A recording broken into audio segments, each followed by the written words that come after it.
There we are. Here we are.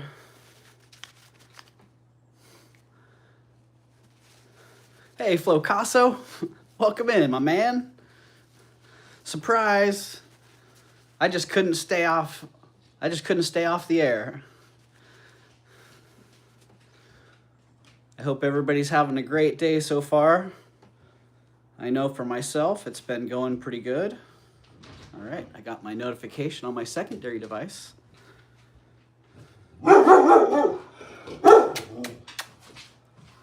It's okay. It's all right. Oh, you know what? I forgot one thing here. Forgot my audio quality, which should help muffle the dogs a little bit. Get my external mic. Hopefully this doesn't mess up the stream here.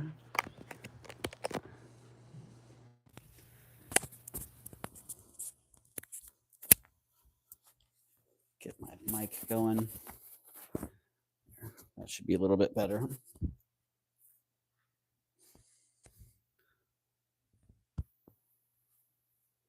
So yeah, thanks for popping in here and joining. I didn't have a chance to do a preview video this week, so I actually wanted to get on. Just looked up a brooch I got from Sandy for like 26 bucks. Brutalist 80s silver brooch by Kathleen McLean. Apparently okay. I don't know who Kathleen McLean is, Frank, but I was just looking in my modernist book the other day. I should actually grab that and see if she's in there. So that's what I'm doing today. I'm doing research on some of the things that I bought. I got some pretty good scores at a couple yard sales, state sales, dropped into the local charity shop. Both of the charity shops got a couple treasures there. One of which was this great 6-strand, is it 6 or 8? 6-strand freshwater pearl necklace on this honkin', look at that 14 karat gold clasp, custom fabricated. Yeah, absolutely crazy good deal. So I was stoked when I found the necklace. It was sitting on a bust, all proudly displayed. They knew it was 14 karat gold, so I had to pay up for it. But this is the same place that I found the jewelry jar, for those of you who know about that story. And I've always been happy to support them. They give really fair deals, but they Google Lens things. They know what the suggested retail price is on those, and they look for a half, well, anywhere from a third to 60% of suggested retail price, as near as I can tell. Sometimes they're a little bit off because that's how Google Lens appraisals can go. But when this was in there, they knew what it was: 14 karat gold, freshwater pearls. They know the market right now is hot. They even talked about that, how pearls have been hot right now. So I was really happy to get that. And then sitting in the case next to the bust was the bracelet.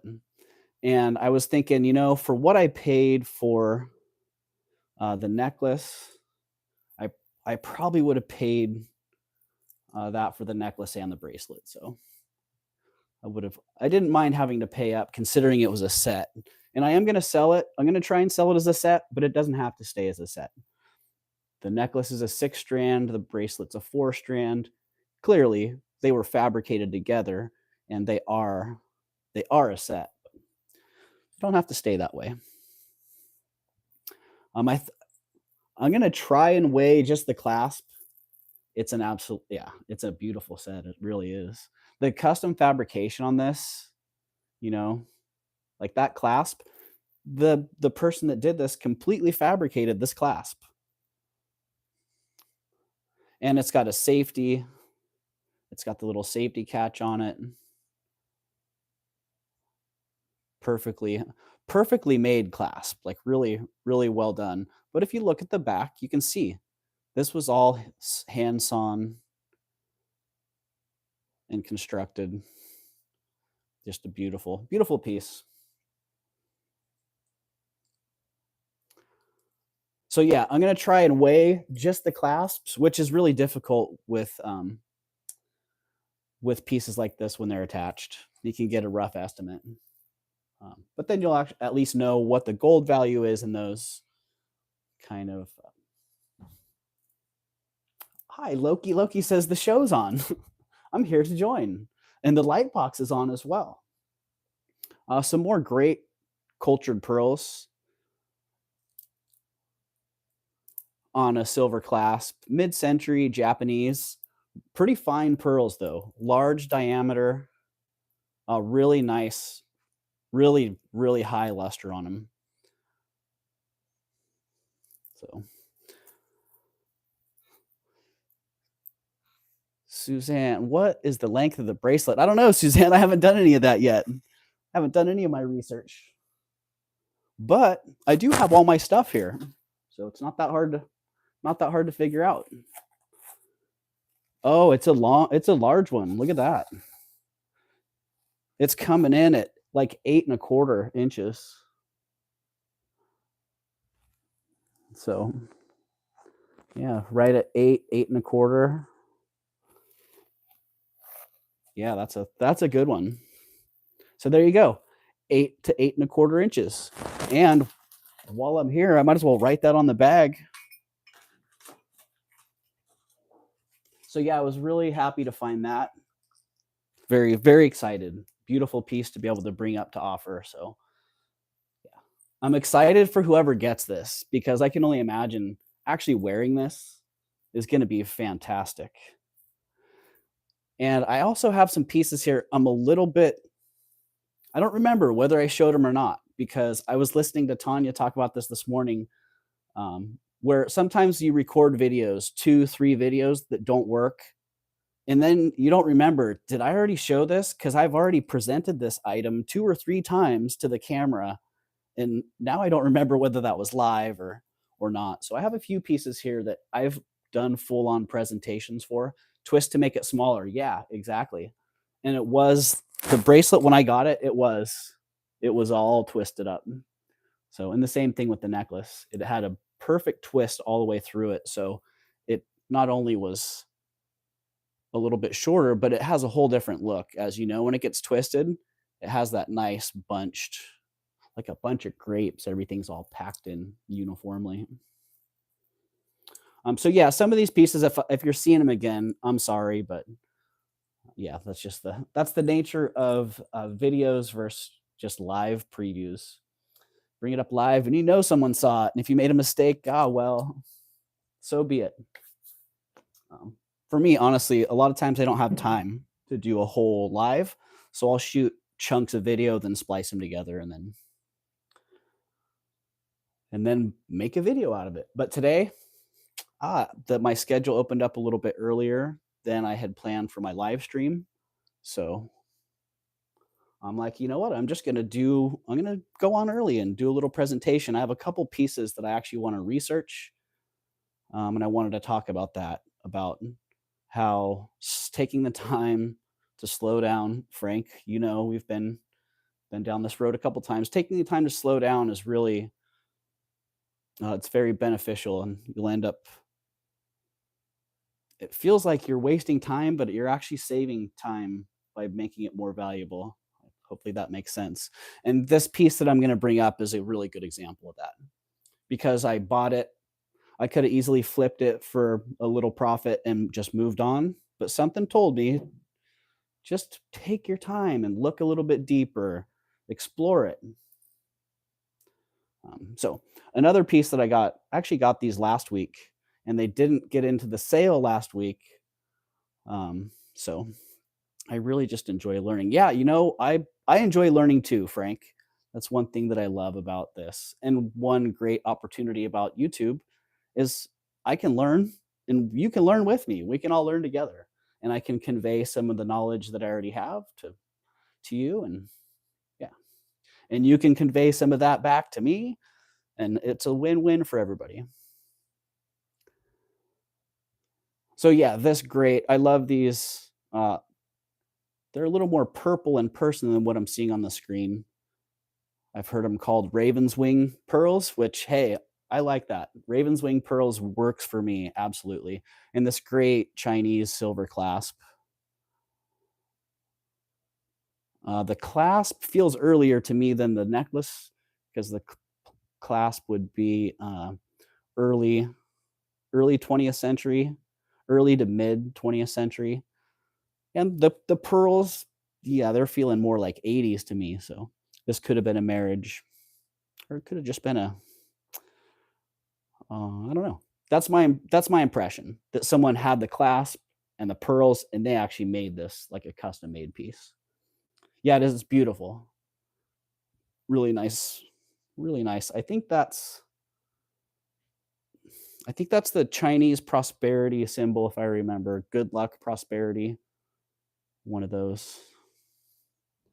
Kind of remember that four corners looking design in there. Of course, it's probably something way off. But hey, Dana, welcome, welcome.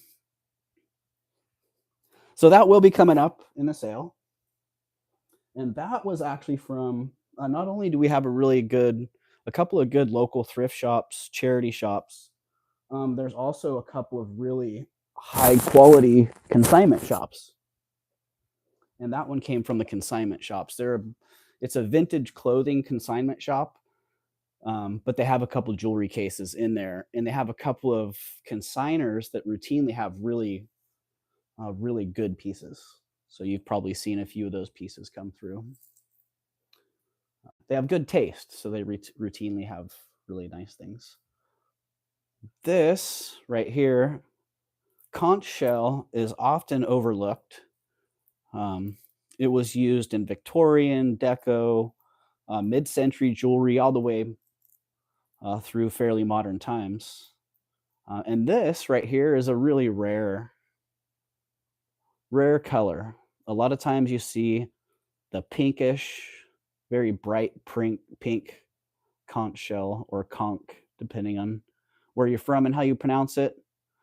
This one right here is it's a little bit more muted, a little bit more on the brown orange color spectrum. And I'd say 80% of the time I see this on the market, it's misidentified as coral, which is real easy to do because that you can see that banding in there. It looks like coral if you're not sure what you're looking for. Jason Adams, hello, I'm behaving today. Well, then we're not welcome here, Jason. You're behaving. What are you doing? Is that even possible? Hey, look at this beautiful coral, Jason. Jason's probably seen this coral before.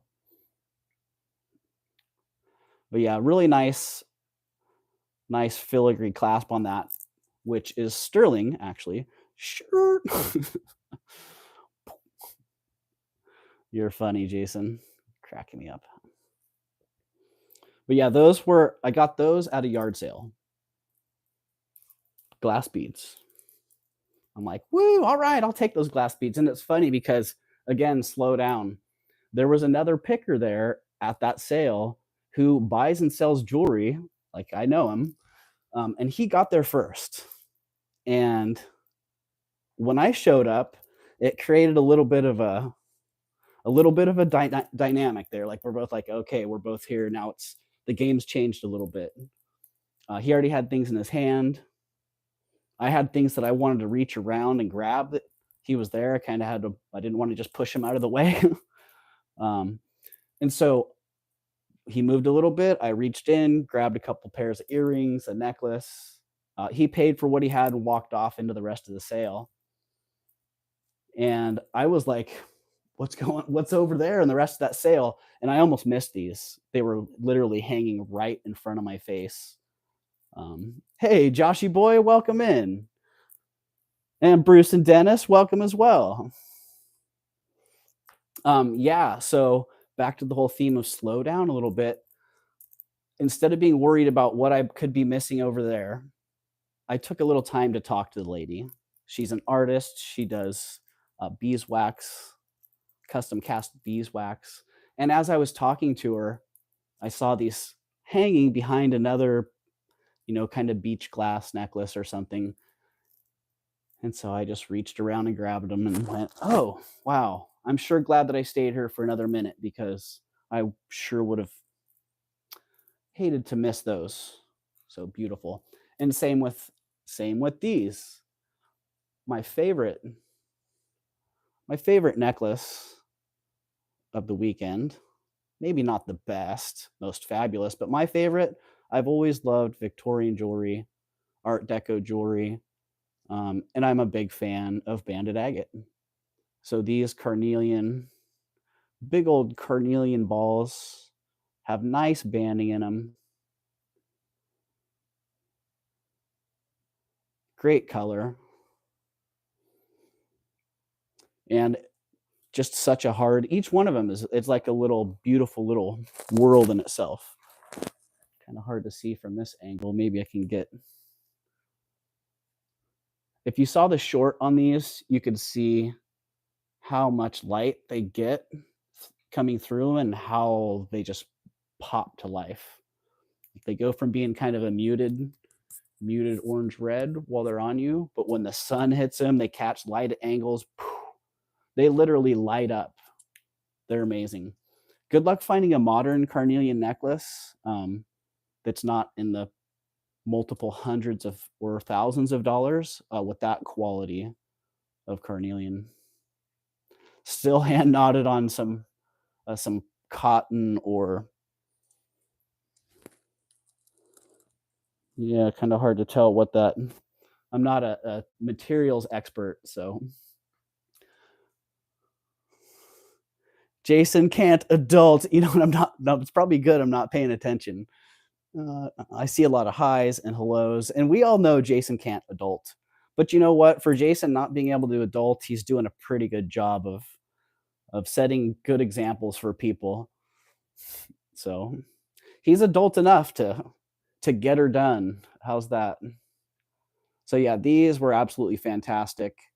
I didn't realize it at the time. I thought the clasp was gold filled, but as is common with Victorian and early gold, it doesn't always look like gold. And those are 14, they're 14 karat gold. So I thought maybe 10 karat, but I didn't really care. They could have been silver or gold plated. Didn't really matter. The beads were really what I was after, but having them on a 14 karat gold clasp is a nice finishing touch. Yeah, Jen, I love them too. I'm absolutely a big fan of those.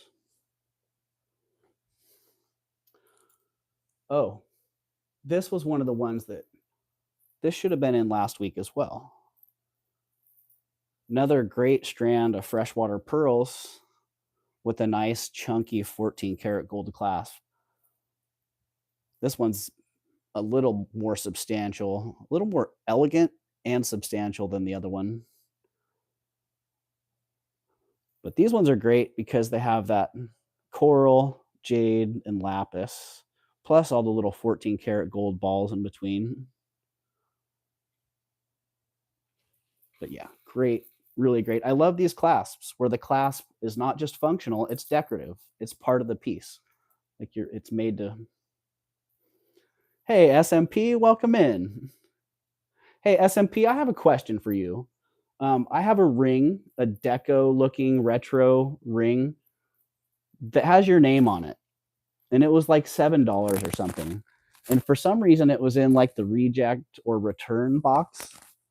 So I wasn't sure if that was something that you had declined during the sale, or if that's something that you're like, hey, what's going on here? So if that's something that you wanted and you didn't get an invoice for it, let me know and I'll invoice you for it. And if it's something that you passed on, then let me know you passed on it. Or if you have no idea, then say, hey, I have no idea.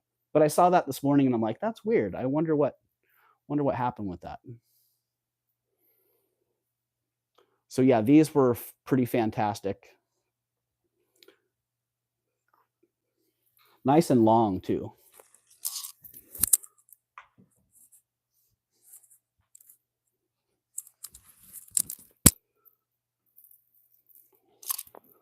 What the S&P? Oh, told you.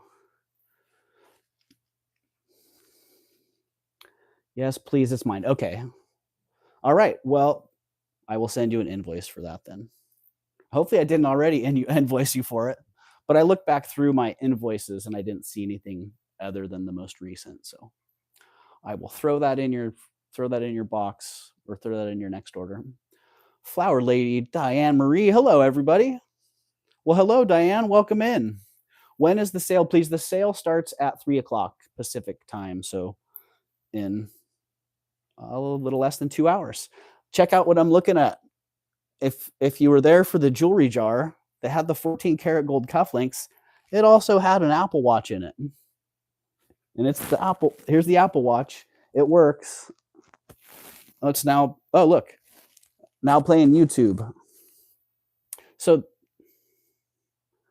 okay, Loki's making it official. He's in the light box. Are you keeping the carnelian beads? I'm not, Frank. I'm going to sell them. I'm selling those. Everything that I'm showing here today is for sale. No hurry, no worry. All right. Well, I'm glad that we got that cleared up, and I don't know what happened there, so I'm sorry and thank you. Yeah, selling them all. Tonight, yes, Jen, I am. And Jen, I know you're going to be gone. So if you want it, feel free to leave like an absentee bid on those if you want. I was thinking about that for people, people that I trust. If you want to send me an email and just say, hey, I'm willing to pay up to this, I'm not going to exploit you and make you pay up to that. I would treat your bid like any other bid in the chat. So I don't suppose 11 will cut it this time. I don't know, Frank. We'll see. Yeah, so if I was going to start them at $80, I would start them at 80. If nobody bid, you got them for 80. And then I would honor your bid at bid increments appropriate to what was happening in the chat. So literally, anybody out here who we have a working relationship, I'm willing to do that for. Because I know it's hard when I've missed items like that. Yeah, I've missed many items like that. Come into someone's chat after the sale, especially Kirsten, and what I was looking for is gone, already sold. And if I had the opportunity ahead of time, I would have just said, hey, I'm willing to pay like $120 for this. Then who knows, maybe that would have worked out. But that's also a lot to manage, so I understand for people. Did you also treat yourself to some Gucci recently? Oh, Gucci. Oh, yeah, the Gucci. That came from guess what came in the Gucci bag?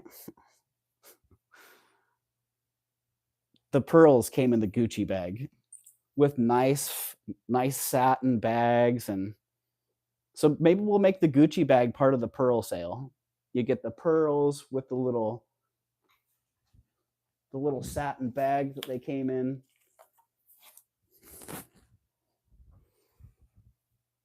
Yeah, the little satin bags. That can be a part of the whole package. But yeah, I felt so special because I bought the pearls. I bought a couple other things. Oh, I got some earrings that are in the other room as well that when I bought them, I was looking at them going, wow, those could be 14 karat and diamonds, about $5,000 worth, but they were sterling and CZs. They're like $30. I'm ready to bail on your skateboard. Well, I got a dead one that I'd probably just ship it to you. We'll start that one at minus $10. Well, maybe that'll end up being a thing someday. But this was the piece that I really wanted to have this stream for. Because I very easily could have went, oh, that's so cool. I got a good deal on it. I'm just going to sell it and pass on the good deal. Or I could actually do what I do in my business and research it, learn a little bit more about it, literally look over it, a millimeter by millimeter with a loop. And I did. And the more I looked, the more I was realizing, holy moly, this is a real work of art. One, that sodalite globe that they're standing on is really sweet. And then two, the detail of the characters is really fine. Really, it's really well made. And you wouldn't know it just by looking at it. I don't know. What do you guys think that the metal is? We got sodalite, and then it's got this little attachment right here, which I wasn't quite sure what is this for. Top of a dresser, top of a bottle, box, something. But I'll give you a hint. It's French, and um, as near as I can tell, it goes on top of a radiator. I'm like, a radiator, like a heater or a car? Because some people call them hood ornaments and some people call them radiator ornaments, which that's as near as I can tell what it is. For me, it's a decorative item. It's going to sit on a shelf. It's beautiful. And I don't know what the dancers on top do move around a little bit. I think it's probably a scene from a ballet. Not exactly sure. But that was my Bruce, that was my guess. I'm like, "Oh, what a beautiful bronze." Then I looked at it, I'm like, "Oh, wait, it kinda looks like, almost a plated metal or something." It wasn't until I actually started looking at it with the loop that I figured it out. I'm like, "Oh, I recognize the shape of this cartouche," which you can see on the bottom right there. It has a couple cartouches. I don't know if I can actually get zoomed in on those. But if you've looked at enough cartouches, you kinda recognize the shape of the French boar's head. Even if you can't see the boar inside, you recognize the sort of contoured shape of the boar's head with the snout, the larger the larger end of the skull, and then tapers down to the snout. I'm like, "That looks like a French boar's head," and then inside a diamond-shaped cartouche, is a maker's mark, another attribute to French pieces. And so it's silver. It's silver with a gold gilt. And if I remember right, the boar's head is either 800 or 900 silver. I think it's 800 silver. And so I'm like, oh, how cool is that? It's French, probably Art Nouveau. I'm not exactly sure. This isn't my area of expertise, but I would guess that era could be a little bit later. So yeah, not only is it marked on the bottom, the more I was looking around, I realized, okay, she's actually marked right uh, on the back of her. She's on her, what's that thing called? This under the skirt. It's like the yoga shorts that go under the skirt. She has two hallmarks right back here. Nearly impossible to see unless you're looking under magnification, and also changing angles of light. Sometimes looking straight on at a piece, you can totally overlook signatures, hallmarks. But if you change the angle of the lighting to cast shadows, sometimes casting those shadows will highlight high areas and then shade out some of the lower areas, and then you can see some of that contrast. You know, Rhonda, I think this one is sodalite. Yeah, I don't see any pyrite in there, which would make it. It looks like it has calcite.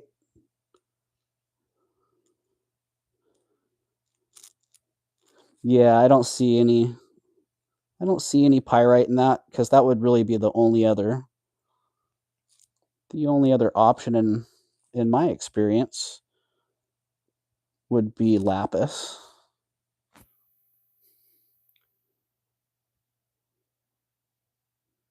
And this one, it's actually, if you look at it, it's got this spot, this one chunk right here that's like a contrasting rock.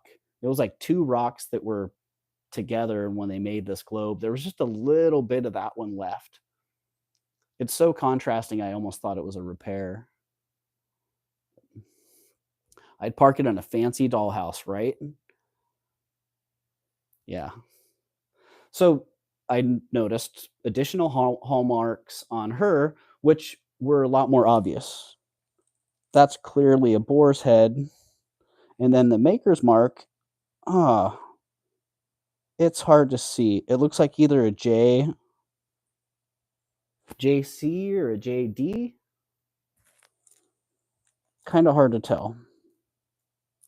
JF, maybe?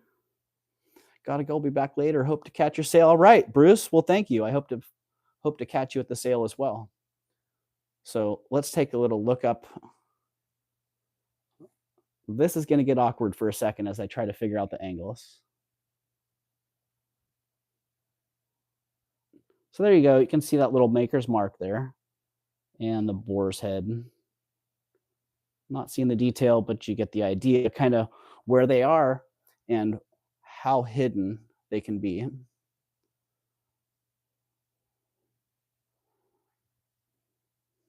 So maybe azurite. Yeah. It's possible, yeah. That sodalite is my first guess. Hey, it's not 3 p.m. I know, right, Tanya? Well, I took a little I did the same thing you did, Tanya. I've recorded a couple videos and they didn't go well, so I'm like, I have stuff that I just need to get out there, so I'm just gonna go live with it. Some of it was stuff to preview for today. Some of it was like, hey, here's what I found, and I'm doing some research. Which I have a whole group of stuff to do in my Lightbox too. So maybe I'll do that tonight or tomorrow. Whenever I can, I'll do it. So you guys can hang out in the Lightbox with me as well. But that was the piece. So I kept looking. I'm like, well, with French pieces, every piece should be hallmarked somewhere. So I was checking him, and he is also, oh, I didn't see that. So he's marked really well. And not only is he marked really well, he also has a little T here or an L, which I'm not sure what that's for. But on his, let's see. I don't know what he's holding here. And I'm not really sure what's going on here. What is going on with this scene? I mean, I think he's whispering in her ear.